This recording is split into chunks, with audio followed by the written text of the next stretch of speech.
Bonjour et bienvenue dans ce troisième programme d'auto-coaching gratuit. Aujourd'hui, on va voir pour quelles raisons, parfois, d'investir dans des techniques, dans des outils, dans des prospectus, des matériels publicitaires, etc., eh bien, ne va pas faire augmenter vos ventes, ne va pas vous faire atteindre vos objectifs. La raison à cela, elle est très simple, c'est ce qu'on appelle les conflits intérieurs. Qu'est-ce que c'est? Très simple. Il y a une partie de moi qui veut réussir. Il y a une partie de moi qui veut décrocher le téléphone, appeler mes clients, réussir, être fier de moi, etc. Et il y a une partie de moi qui dit non, n'y va pas, tu vas encore te planter, ou qu'est-ce que c'est cette arrogance à vouloir réussir, etc. etc. Autre exemple, il y a une partie de moi qui veut partir en week-end, me reposer, passer un bon moment avec ma famille et puis aussi récompenser un peu ma famille de tous ses efforts, tout ça, se retrouver. Et puis il y a une partie de moi qui ne veut pas y aller, qui dit attention, ça va coûter cher, on n'a pas le temps, il faut qu'on range la maison, il faut qu'on repeigne les volets quand on la pousse, etc., etc. J'ai une partie de moi qui veut faire quelque chose, une partie de moi qui ne le veut pas. La plupart du temps, quelle est la partie qui gagne? Eh bien, c'est la partie qui ne veut pas changer et qui n'entraînera aucune action. D'accord? La partie qui va gagner, c'est la partie qui est la plus inconsciente. C'est-à-dire que quand on va demander à quelqu'un, il va dire non, non, mais moi, pas du tout, non, j'ai vraiment envie de réussir, je veux, regarde tout ce que je fais, regarde, j'ai fait des formations, regarde, j'ai investi, etc. Oui, bien sûr, mais inconsciemment, eh bien, il y a une partie de lui qui ne veut pas ou qui a peur de réussir, d'accord? Parce qu'encore une fois, vous pouvez le savoir en sachant que eh bien, chaque fois que vous faites quelque chose qui vous incite à ne pas agir, eh bien, c'est un conflit intérieur. Alors, d'où vient ce conflit intérieur? Eh bien, sa force vient d'un besoin archaïque, profond et extrêmement puissant qui se crée chez nous à la petite enfance, qui est le besoin de sécurité. En effet, l'être humain est le seul animal quasiment, d'accord, qui a besoin des autres dès la naissance et pendant très longtemps. Le petit lion, le petit ours, etc., les petites fourmis, les petites abeilles, quasiment au moment où ils naissent, ou au bout de quelques jours ou quelques semaines, ont tous les attributs pour pouvoir vivre par eux-mêmes, se défendre et chasser et survivre par eux-mêmes. L'être humain est l'animal qui a le besoin le plus longtemps des autres. 2, 3, 4 ans, peut-être même plus, d'accord? Eh bien, imaginez que vous fassiez quelque chose tous les jours pendant 3 ou 4 ans. Je vous garantis que ça crée chez vous un ancrage, un automatisme profond. D'autant plus si c'est les premières années de votre vie. Plus tard, quand vous serez adulte, sans vous rendre compte, vous allez recréer cet automatisme-là, d'accord, pour le retrouver, et ça va être inconscient, vous n'allez plus en avoir conscience. Or, ce besoin de sécurité est essentiellement satisfait par quelque chose qu'il connaît. Je vais vous donner un exemple qui est simple, dramatique, d'accord?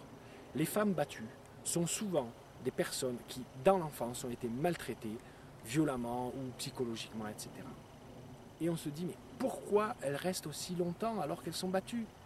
Parce qu'elles hésitent. Il y a une partie d'elles qui veut partir, qui veut réaliser sa vie, vivre sa vie tranquille, etc. Et puis il y a une partie d'elles, d'accord, qui est rassurée par ce comportement qu'elles connaissent déjà. Eh bien vous, c'est pareil. Vous avez une partie de vous qui veut réussir, qui veut vendre du chiffre d'affaires, qui veut développer une activité, qui veut être fière de ce qu'elle a fait, qui va en faire bénéficier un grand nombre. Et puis il y a une partie de vous, eh bien, qui a peur, qui ne veut pas, etc.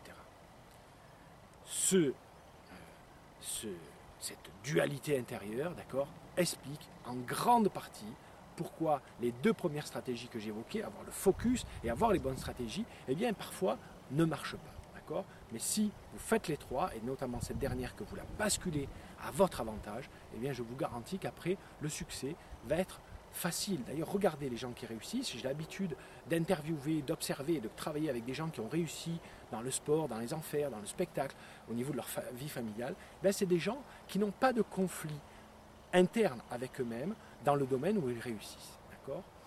Soit ils l'ont réglé, soit simplement pour eux ça faisait partie d'un environnement naturel, etc.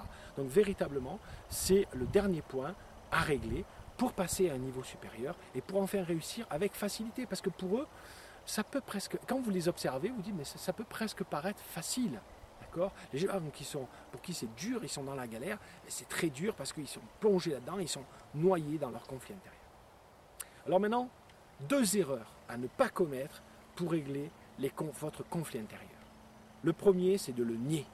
Beaucoup de gens nient leur conflit intérieur. Non, non, je veux réussir, il n'y a pas de problème, j'y vais, ça ne marche pas, c'est à cause des autres, c'est à cause des clients, c'est à cause de la société, c'est à cause de la crise, etc. Mais j'ai aucun conflit intérieur. Deuxième erreur, c'est de lutter contre, de la rejeter.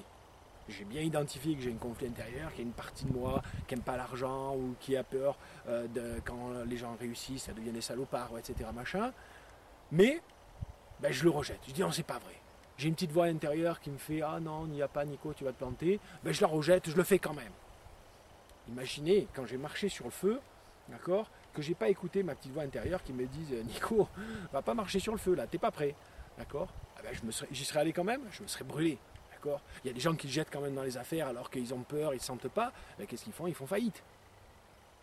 Alors, vous allez voir dans cette vidéo, dans la prochaine vidéo, d'accord, qui est tout de suite là, ne vous inquiétez pas. Et puis dans le document derrière, je vous donne aujourd'hui 2 outils pour lutter, pour dépasser, vous débarrasser de vos conflits intérieurs. Pourquoi 2 outils ? Parce que tout simplement, il y a des gens qui sont plutôt réceptifs à une méthode et d'autres à une autre. Alors, regardez ces 2 outils, ils sont simples, vous pouvez les mettre en œuvre. Regardez les 2 parce que ce qui est à l'un peut servir aussi à l'autre malgré tout, d'accord ? Et puis après, vous appliquez une méthode. Je vous invite pendant toute la semaine de vous focaliser là-dessus, d'appliquer une méthode pour vous débarrasser de quelques conflits. Vous ne vous débarrasserez peut-être pas de tous vos conflits, mais en vous débarrassant déjà de 1 ou 2 conflits, je vous garantis que vous allez passer à un niveau supérieur et puis vous saurez faire pour les prochains conflits que vous allez rencontrer dans la vie. Je vous souhaite une bonne journée et à la semaine prochaine.